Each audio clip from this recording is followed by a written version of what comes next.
Now I trust that you have your Bible open to Genesis 32. This is one of the great chapters of the Bible. Have I said that before? Well, I think so. There are a great many great chapters of the Bible, and this is one of them. This is actually the high point in the life of Jacob and can be called the turning point in his life. Now, this is not his conversion by any means. This man, in spite of the fact that he was living in the flesh, and believe me, he was living in the flesh, why, he was still God's man. That's the reason that you and I are told to be very careful today about judging folk, about whether they're Christian or not. There are a lot of people that don't look like they're Christian. I'm sure that they are, or I'm almost sure that they are, but I don't know. And that's in the hands of the Lord. They just don't act like it, that's all.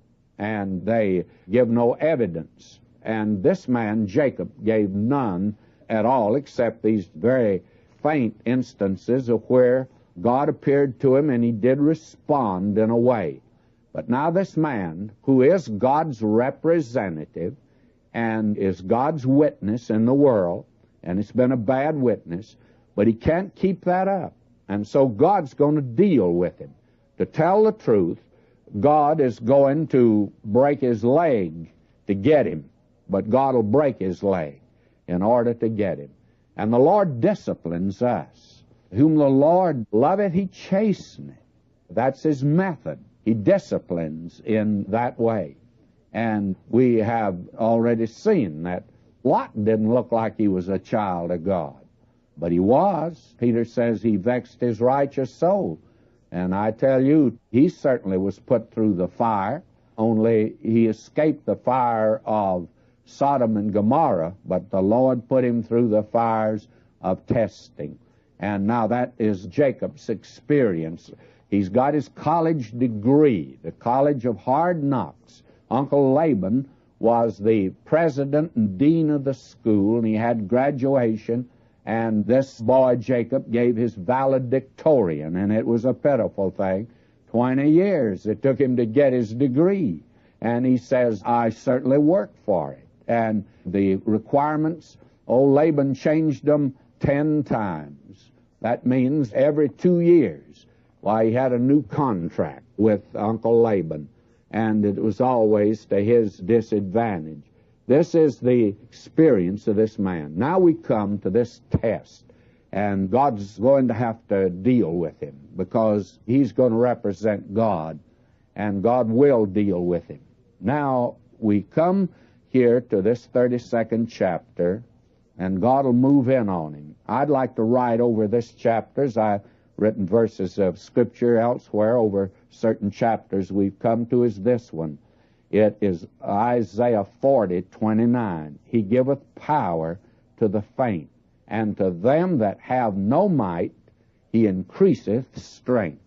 That's the experience now of this man. Genesis chapter 32. And Jacob went on his way, and the angels of God met him. And when Jacob saw them, he said, This is God's host. And he called the name of that place Mahanaim. And Jacob sent messengers before him to Esau his brother unto the land of Seir, the country of Edom. And he commanded them, saying, Thus shall ye speak unto my lord Esau. Thy servant Jacob saith thus, I have sojourned with Laban and stayed there until now. And I have oxen and asses, flocks, and men servants and women servants. And I have sent to tell my lord that I may find grace in thy sight. And the messengers returned to Jacob, saying, We came to thy brother Esau, and also he cometh to meet thee, and 400 men with him. Then Jacob was greatly afraid and distressed, and he divided the people that was with him, and the flocks and herds and the camels, into 2 bands, and said, If Esau come to the one company and smite it, then the other company which is left shall escape. And Jacob said, O God of my father Abraham, and God of my father Isaac, The Lord which saidst unto me, Return unto thy country and to thy kindred, and I will deal well with thee. I am not worthy of the least of all the mercies and of all the truth which thou hast showed unto thy servant. For with my staff I passed over this Jordan, and now I am become two bands.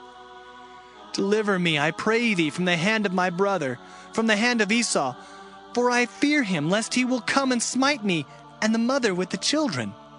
And thou saidst, I will surely do thee good, and make thy seed as the sand of the sea, which cannot be numbered for multitude.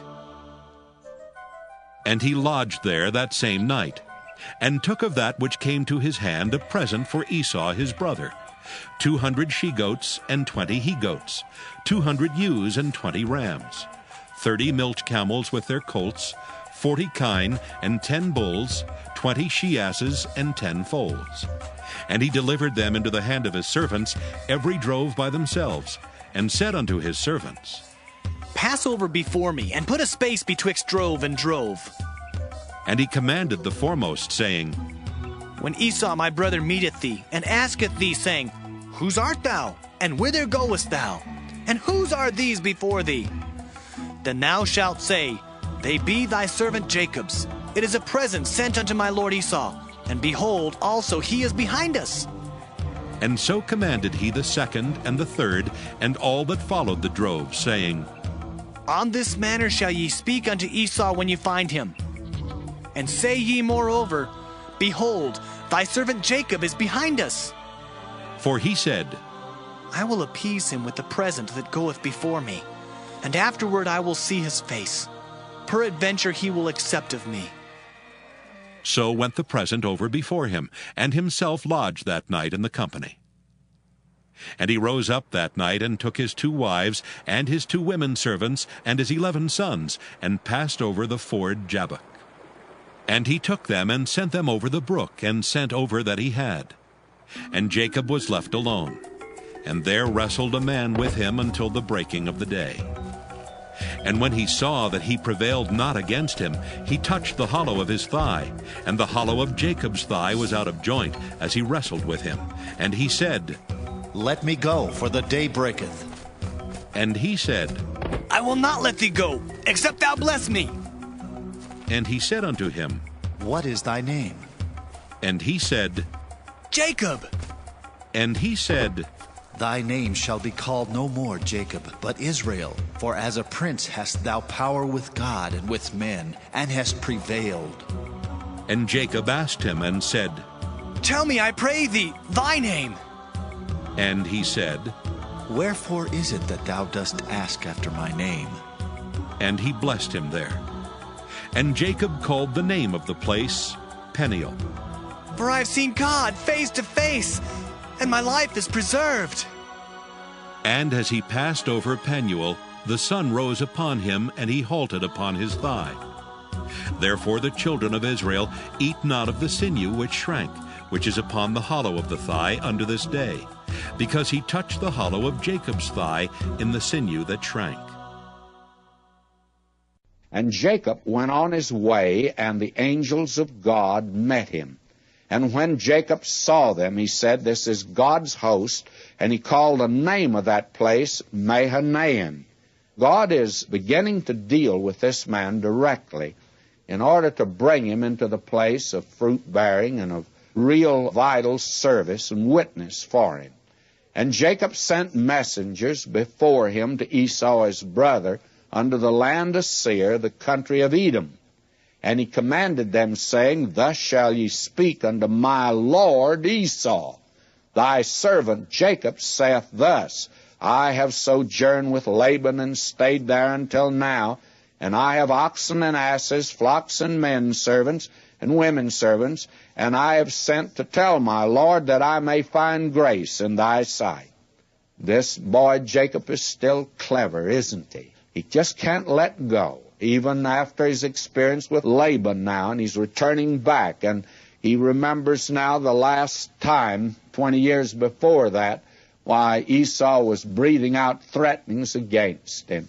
And notice now he sends servants, and he says to the servants, says, when you get to Esau, my brother, you say to him, my Lord Esau of all things. And then he says, thy servant Jacob.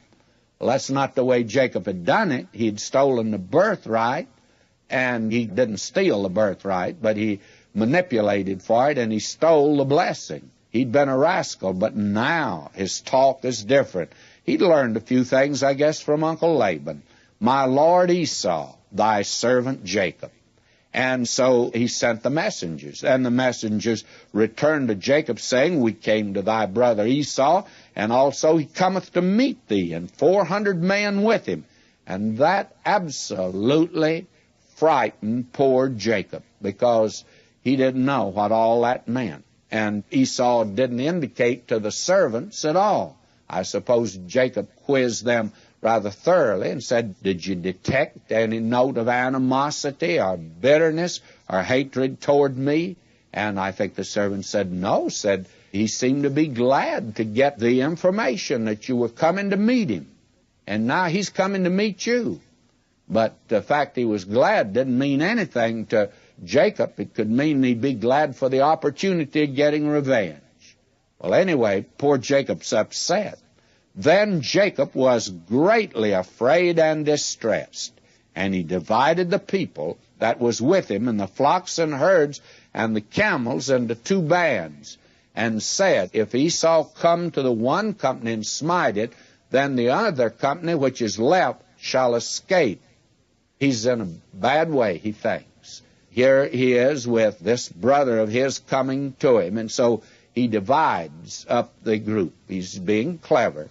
And he says, if this boy, my brother, if he strikes one, then the other one can escape. And now notice verse 9. What does he do now? He appeals to God in his distress. And Jacob said, O God of my father Abraham, God of my father Isaac, the Lord which says unto me, return unto thy country and to thy kindred, and I will deal well with thee. I'm not worthy of the least of all the mercies and of all the truth which thou hast showed unto thy servant. For with my staff I passed over this Jordan, and now I'm become 2 bands. This is Jacob. And this man now appeals to God, cries out to him on the basis of that he's the God of his father Abraham and the God of his father Isaac. And I begin now to detect a little change in his life. This is the first time I've ever heard him say, I'm not worthy of the least of thy mercies. Here he, for the first time, is acknowledging that he might be a sinner in God's sight. You know, we got a lot of fundamentalists that I don't think they've acknowledged they are sinners for years. I had a man that wrote me quite a lengthy letter. He was incensed that I would indicate that he's a sinner. And he told me what all that he had done, and that he'd been saved, and he now was not a sinner. I bet he is. May I say to you, we're all sinners, saved by grace. And as long as we're in this life, we got that old nature that isn't even fit to go to heaven. And you know something else? It's not going to heaven. God's not going to let it go. Well, Vernon McGee can't go there. That's the reason he had to give me a new nature. The old one wasn't even fit to repair. And so this boy's beginning now to say he's not worthy. And when any man begins to move toward God on that basis, he'll find that God will communicate with him. And he makes this very interesting statement that he says, I went over this Jordan here just with his walking stick, my staff. That's all he had. Now he's coming back and he's got 2 bands. This is Jacob for you. And now will you notice, listen to him, verse 11, deliver me, I pray thee, from the hand of my brother, from the hand of Esau, for I fear him, lest he will come and smite me and the mother with the children. And I tell you, he really cried out to God. And that night was a very difficult night for him, and he didn't have any aspirins to take that night. It was difficult. Verse 13, he lodged there that same night, took of that which came to his hand a present for Esau his brother, 200 she-goats, 20 he-goats, 200 ewes, 20 rams, 30 milk camels with their colts, 40 kine, and 10 bulls, 20 she-asses, and 10 foals. You see, he's pretty generous with his stock now. And he delivered them into the hand of his servants, every drove by themselves, and said unto his servants, Pass over before me, and put a space betwixt drove and drove. Now you see his tactic is this. He'll send out a drove, a very rich gift for his brother. And when that first drove would arrive, Esau would say, Well, what is this? He said, Well, we're bringing you a gift from your brother Jacob. And then he'd receive that. He'd ride on a little farther, meet another drove, same size. And he'd ask them, Where are you going? Well, they said, We're going to meet Esau. Well, he said, I'm Esau. Well, he said, Here's a gift for you. It's from your brother Jacob. Believe me, by the time that he got down to where Jacob and the family were, he'd be softened by then. You see, he's prayed to God, and he's reminded the Lord that you told me to return to my country. You said you'd protect me. But does he believe God? No. He goes right ahead and makes these arrangements, which reveals he wasn't trusting God at all. And that, I'm afraid, is our same position. Many of us take our burdens to the Lord in prayer. We just spread them out before him. I do that. Then when we get through praying, we get right up and put each little burden right back on our back and start out again with it. We really don't believe him, do we? We don't really trust him as we should. Now, let me put in at verse 17. And he commanded the foremost, saying, When Esau my brother meeteth thee and asketh thee, saying, Whose art thou, and whither goest thou, and whose are these before thee? Then thou shalt say, They be thy servant Jacob's. It's a present unto my lord Esau, and behold, also he's behind us. He's coming. And there'd be one after another like that. This is the plan that he's working on. And now we find verse 20. And say ye moreover, Behold, thy servant Jacob is behind us, for he said, I'll appease him with the present that goeth before me, and afterward I'll see his face. Peradventure he will accept me. So went the present over before him, and himself lodged that night in the company. And he rose up that night, and took his 2 wives, and his 2 women servants, and his 11 sons, and passed over the ford Jabbok. And he took them, and sent them over the brook, and sent over that he had. Now this is the night. This is the great experience in his life that came to him. Now, you'll notice that he came to this very desolate place, the brook Jabbok, at the crossing. I've been there, and I got away from the group purposely, and I took a walk across the bridge that's there now. The United States has built a very lovely road through that area, did it for the Hashemite kingdom of Jordan, and it takes you into that area to see, well, several things you wouldn't be able to see if it didn't have a good road, because that's quite a wilderness through there. And I took pictures of sheep that were drinking down at the brook Jabbok. It's a crossing there, but a very bleak place. It's right down between 2, we'd call them hills. They're not really mountains, but it's a very mountainous country. It's a very rugged country. And here is where this man came that night. He's not a happy man, and he's filled with fear and doubts. You see, chickens are coming home to roost. He'd mistreated Esau, and God never told him to get it that way. God would have gotten it for him. And so that night he sent across the brook Jabbok all that he had. But he stayed on the other side, because even if his brother came, it might be he'd spare the family and just maybe kill Jacob. So Jacob's left alone. Now verse 24. And Jacob was left alone, and there wrestled a man with him until the breaking of the day. Now, there's several things I'd like to get straight as we come to this wrestling match. I've heard it said that Jacob did the wrestling. Actually, Jacob did not do any wrestling at all. He didn't want to wrestle anybody. Let's be very frank. He has Uncle Laban back of him, who doesn't mean good at all. And he has his brother Esau ahead of him. And actually, Jacob is no match for either one. And he's caught now between a rock and a hard place. And he doesn't know which way to turn. Now, do you think he wanted to take on a third one that night? I don't think so. Time magazine, quite a few years ago, they put in the sporting section of the magazine, the writer there, he says, concerning the votes for who was the greatest wrestler, it says, not a vote went to the most famous athlete in history, Wrestling Jacob. And lo and behold, they got a letter in the mail from someone who wrote in, says, can you tell me something about this wrestler Jacob? They had never heard of him before.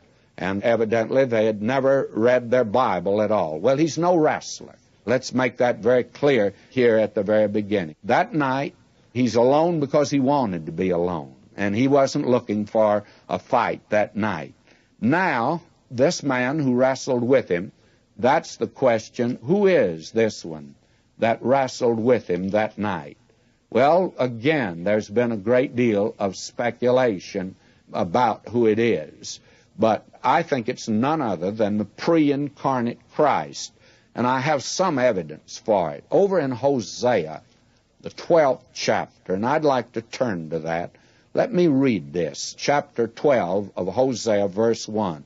Ephraim feedeth on wind, and falleth after the east wind. He daily increaseth lies and desolation. And they do make a covenant with the Assyrians, and oil is carried into Egypt.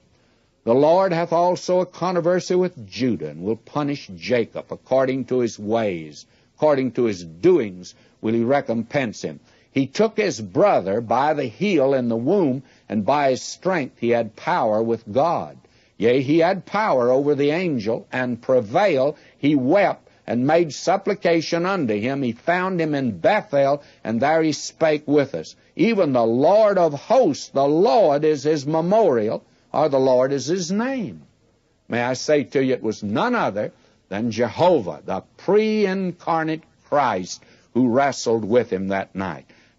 Now, when he saw that he prevailed not against him, he touched the hollow of his thigh, and the hollow of Jacob's thigh was out of joint as he wrestled with him.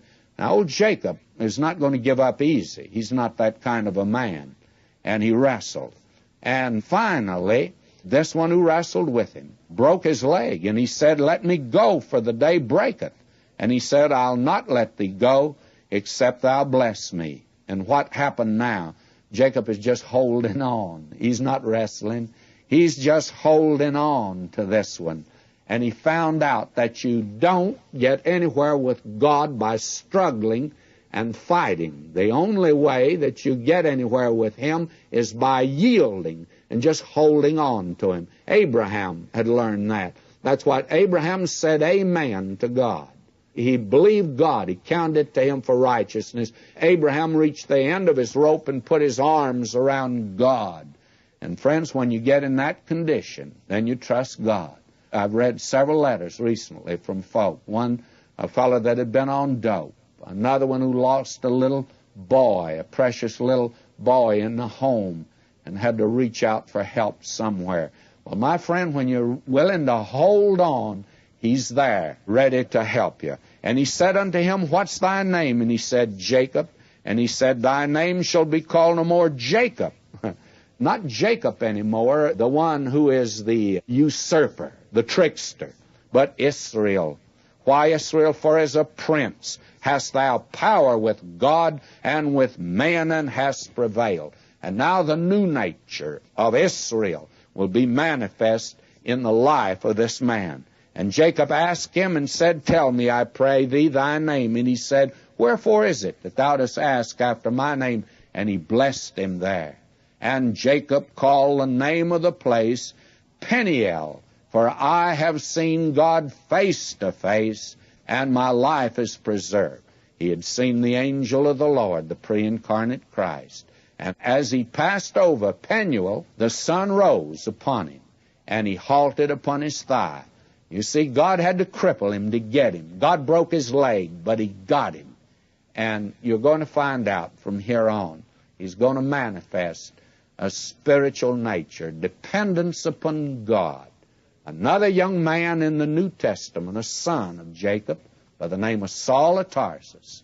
He tells us his struggle in the 7th of Romans, that he couldn't win. And finally, he found out by yielding and letting the Spirit of God, what the law could not do, the Spirit now is able to do in your life. How does he do it? By an act of the will, by yielding to him. And that's exactly what Jacob did. Jacob won, but he won. He got the victory not by fighting and struggling, but by yielding. And that's the only way you and I will get anywhere with God today.